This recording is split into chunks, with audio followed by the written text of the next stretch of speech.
espaço singular, nomeado como espaço de fala. Devo dizer que a gente está assim, um tanto emocionados por iniciar, né, dar essa primeira fala aqui no nosso espaço, né? Então é com grande emoção e orgulho que inauguramos o primeiro evento do espaço singular, nomeado como espaço de fala. Nosso espaço de fala, como o próprio nome indica, é um lugar por nós aberto e sustentado para a transmissão da psicanálise. Transmissão feita por sujeitos, trabalhadores decididos, que um dia foram contaminados pela peste. Por aqueles que têm o desejo e a necessidade de testemunhar sua experiência com a psicanálise. Trabalho árduo de elaboração e aposta na transferência que só acontece porque existem aqueles que podem escutar e desejam saber mais sobre essa experiência. Este então será o primeiro encontro de uma série sobre o desejo de analista. Os próximos acontecerão em 2016. E nesse primeiro encontro, né, assim, não é à toa que a gente fala de emoção mesmo, porque realmente estamos emocionados. Não podia ser uma outra pessoa que não a Maria Lívia. Eu vim falar do desejo do analista. O tema desejo do analista, como a Cibele colocou, é um tema crucial para nós todos, porque talvez isso de fato sustente esses encontros, não é? Como a própria Cibele já disse, mas é preciso localizá-lo, como a gente sempre fez, na história da psicanálise. Este é um conceito que, como outros, é proposto por Jacques Lacan para responder a um problema. Talvez não só a um problema, para responder a alguns problemas da clínica de sua época. Lacan propõe sempre operadores da clínica. Essa ideia de operadores está bem articulada com a outra ideia que eu não vou desenvolver aqui, de dispositivos clínicos. Mas só para vocês terem uma noção, um dispositivo é qualquer coisa que serve, se a gente associar com metodologia, é um dispositivo, é uma espécie de, aspas, equipamento que permite a quem está dirigindo o trabalho operar, fazer operações, né? Dentro disso, que é a ideia do dispositivo clínico, e dispositivo, portanto, se distancia razoavelmente da noção de protocolo, de procedimento, né?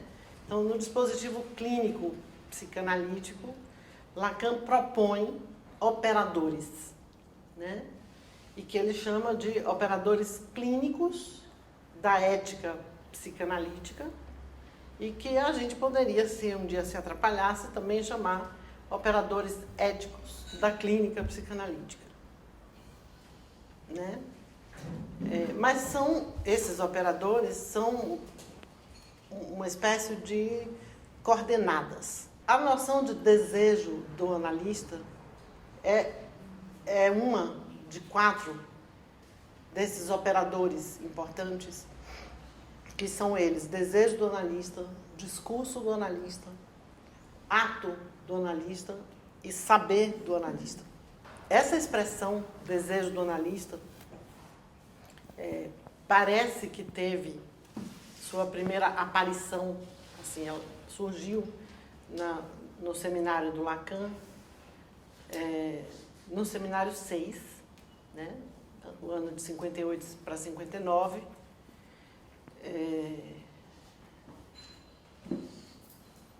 o seminário 6 era um seminário dedicado ao desejo e sua interpretação. E nessa aula, onde surge esse operador, essa proposta, e que depois é realmente bastante utilizada por Lacan, no seminário 7 isso continua, no seminário 8, assim, muitas vezes isso aparece. A ideia é que, nessa aula, o Lacan busca fundamentos para falar do desejo, né? O tema do seminário, desejo e interpretação. E o Lacan fala do desejo como sendo o desejo do outro. Essa parte, ok. O desejo é o desejo do outro. E isso não é pouca coisa. Entender isso é super importante para entender que o desejo do analista é justamente o que não é isso. O Lacan vai dizer que ele introduz esse operador, essa expressão desejo do analista, justamente para fazer um contraponto e dizer que o desejo do analista não é igual ao desejo do outro. E que provavelmente, se fosse, não haveria análise.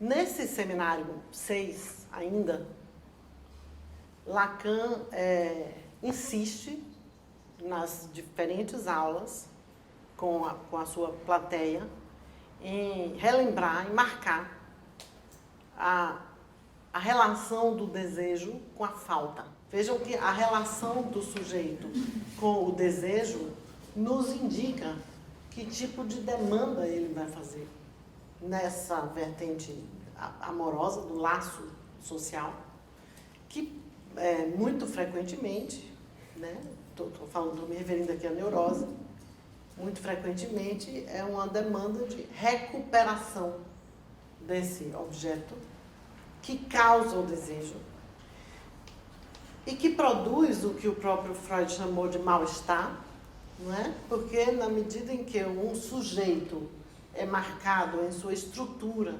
pelo desejo, o desejo que lhe foi transmitido pelo outro, a gente já falou, o desejo é o desejo do outro, né?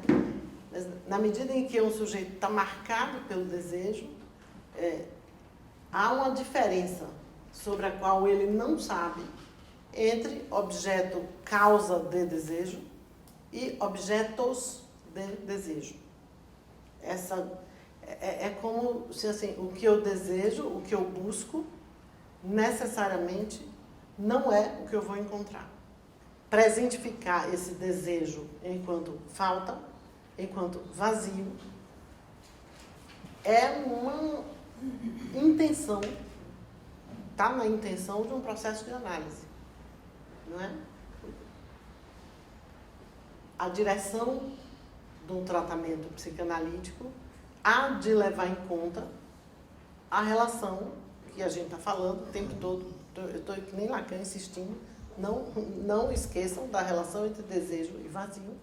E, portanto, presentificar o vazio é importante, e isto tem a ver com o desejo do analista. Para tratar de alguém, eu não só tenho que saber de que desejo é falta, como eu tenho que encaminhá-lo na relação comigo, na transferência, nesta direção. E, portanto, para fazer isso, para sustentar um ato de encaminhar alguém nessa direção, o desejo do analista não pode estar dissociado disso tudo que nós estamos falando. Porque se o analista, se ele sabe disso porque ele leu, né? Ele escreveu às vezes sobre isso. Saber não é suficiente. É preciso poder sustentar-se numa determinada posição na relação com o analisando, que possibilite a ele presentificar esse vazio na relação. Não é fora da relação. Então, a gente vai presentificar esse vazio na relação. Eu tenho que saber disso e eu tenho que poder oferecer isso para esta pessoa que eu analiso. Trabalhar numa relação onde alguém chega supondo, não só chega supondo, como ele volta porque supõe que eu tenho ou sou o que falta a ele, e eu estando presente, vou fazer com que esta ausência, essa falta, esse vazio, se presentifique, entendendo que isso é curar. Então, não é pela via da ausência que a gente faz isso, não é pela via do dizer não a toda e qualquer demanda, né? Não é, portanto, pelo que o próprio Lacan já tinha falado antes, se desejo é falta, isso é graças à castração. A perda pode se dar pela via da castração, mas não só. Tem outras perdas. A gente pode perder as coisas pela via da frustração. Nesse mesmo seminário que ele vai dizer assim, o desejo do analista é o desejo advertido. Advertido de quê? Disso, de que o desejo é falta, não é? E que, portanto, o analista é esta pessoa que está advertida de que, por mais que se faça, esta falta é estrutural, não é? Não é na posição de ideal e de identificação, não é nessa posição que o desejo do analista indica que a gente deva ficar. Porque essa operação exige do operador uma posição pessoal de abrir mão da ilusão de ser objeto do desejo do outro. O analista não é o suporte identificatório para os seus analisandos. Ele não é o ideal do eu. Ele não é para ser o tampão da falta. O desejo do analista não se refere a essa lógica fálica. Desejo não é necessidade. Se a gente transformar a clínica na necessidade, acabou a clínica antes de começar, né? Então, assim, de certa maneira, sustentar um processo analítico de alguém, conduzir, dirigir, é isso que tem que estar divertido. Não pode isso estar no campo do necessário. E assim, na hora que vocês tomarem, ou analisando no lugar do representante fálico, seja pela vertente do teu ou do ser, está comprometida a direção do tratamento. Isso levaria a gente para dizer assim, quer dizer, então que o dinheiro que se paga numa relação analítica não é da ordem da mercadoria. Não é. É da ordem da pulsão. Não é, o desejo do analista não é uma formação do inconsciente. Portanto, não deve ser um sintoma. Dizer que a posição do analista na transferência não é, se não é de objeto fálico, é de objeto A. Está claro isso?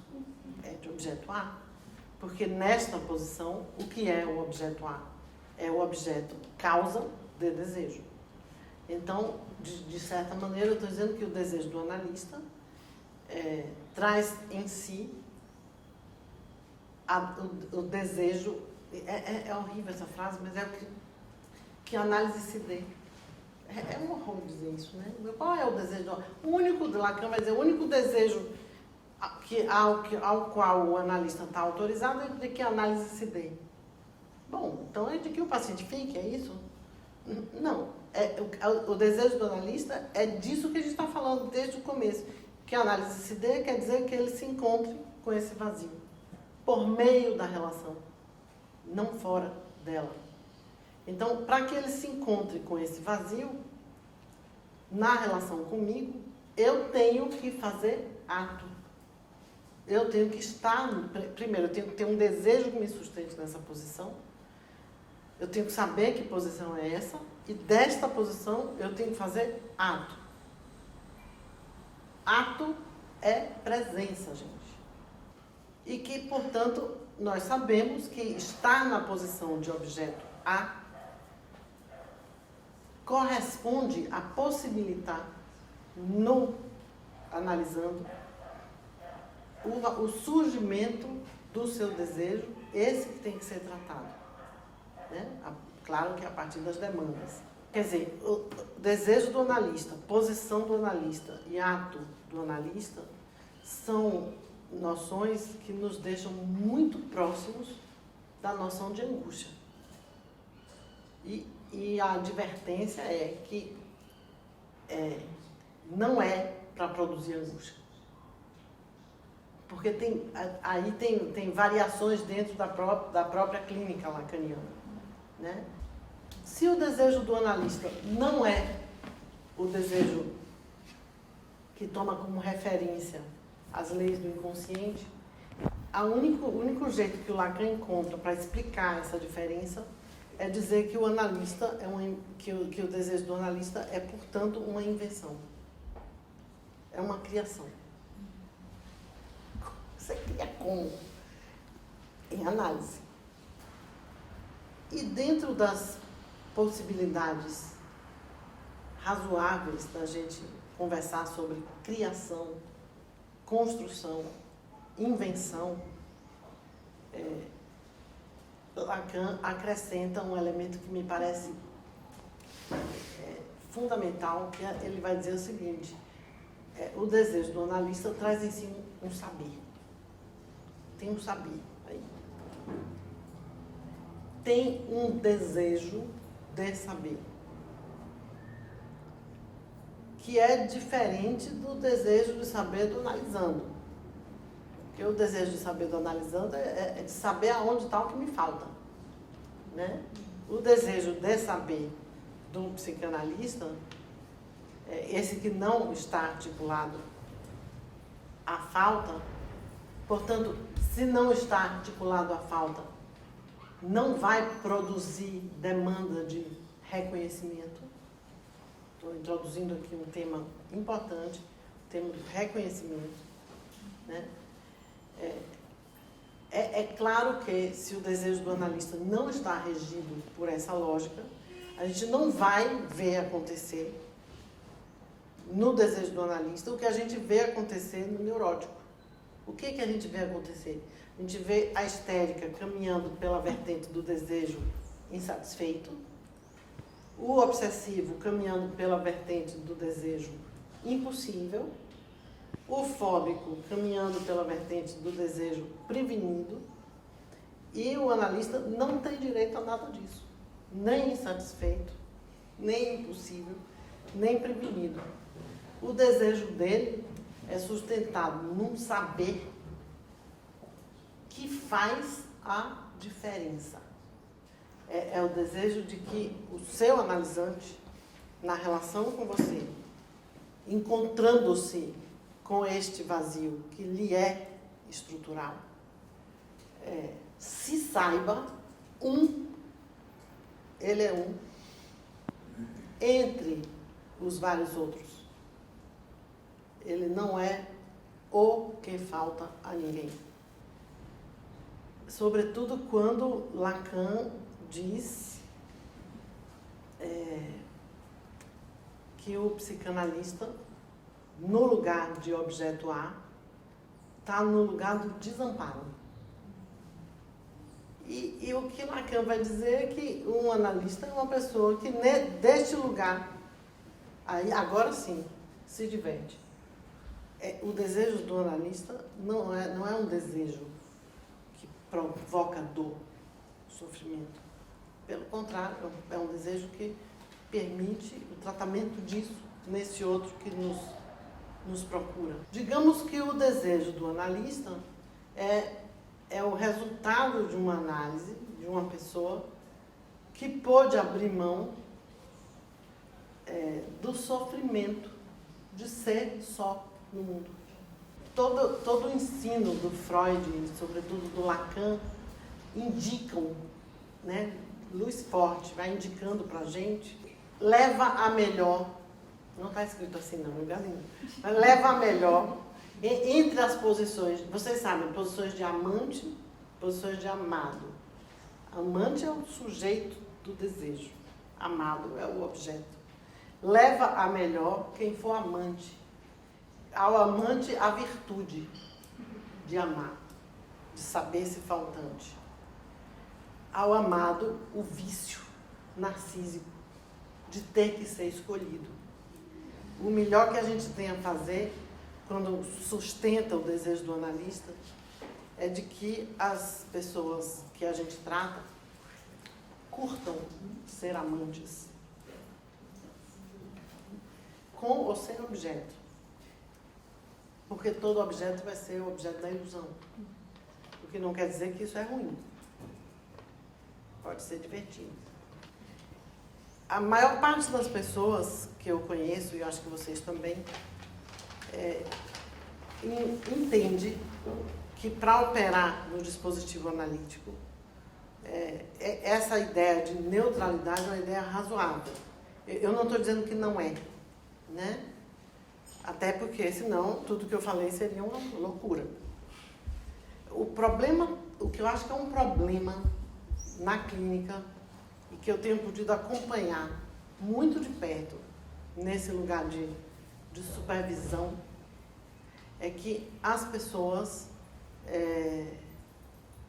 sobretudo os que estão na nossa abordagem, né, Freud, lacanianos, elas me parecem que rapidamente confundem neutralidade com indiferença.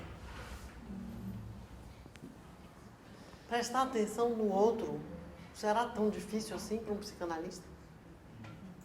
O outro, e não o objeto que me falta. Porque o objeto que me falta é um que chegue querendo falar do Édipo.